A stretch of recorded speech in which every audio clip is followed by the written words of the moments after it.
Iran ने मंगलवार को इजराइल पर घातक हमला किया।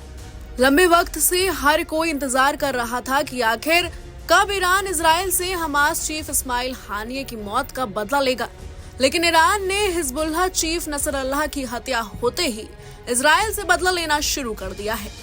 ईरान ने मंगलवार रात को इजराइल के कई ठिकानों को निशाना बनाते हुए मिसाइल हमला किया था।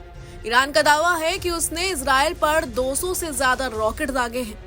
इस रॉकेट हमलों में इजराइल के भीतर कई इमारतों को नुकसान पहुंचा है। हमले में कई लोगों के घायल होने की खबरें सामने आ रही हैं।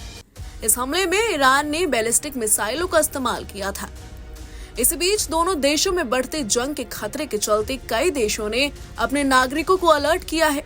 भारतीय दूतावास ने भी अपने नागरिकों को सतर्क रहने और स्थानीय अधिकारियों द्वारा बताए गए सुरक्षा प्रोटोकॉल का पालन करने के लिए सलाह दी है। दूतावास ने अपनी एडवाइजरी में कहा, कृपया सावधानी बरतें, देश के भीतर अनावश्यक यात्रा करने से बचें और सुरक्षित आश्रयों के पास रहें।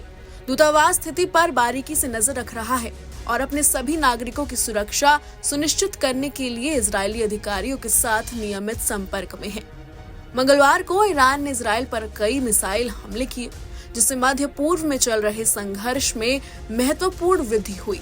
उधर आईडीएफ ने बताया कि ईरान के हमलों को कामयाब नहीं होने दिया गया है और सभी इजरायली नागरिक बंकरों में हैं। ईरान ने तेल अवीव में इजराइल के 3 सैन्य बेस और खुफिया एजेंसी मोसाद के हेडक्वार्टर को निशाना बनाकर मिसाइलें दागी थी। इजराइल नेवटीम हतजरीम और तेल नोफ सैन्य बेस पर मिसाइलें दागी गई। टेल नोफ और नेवटीम इजरायली सेना आईडीएफ के सबसे एडवांस सैन्य बेस हैं। मंगलवार रात को जब ईरान ने मिसाइल हमला शुरू किया तो इजरायली शहरों में हवाई हमले के सायरन बजने लगे और लगभग 10 मिलियन लोग बम शेल्टर्स में जाकर छिप गए।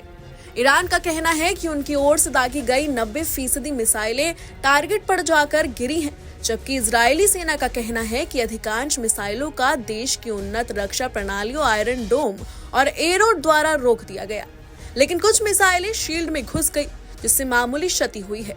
ईरान की ओर से यह मिसाइल हमला इजरायली सैन्य हमलों में हिजबुल्लाह प्रमुख हसन नसरल्लाह और हमास नेता इस्माइल हानिये की हत्या का बदला लेने के लिए किया गया था।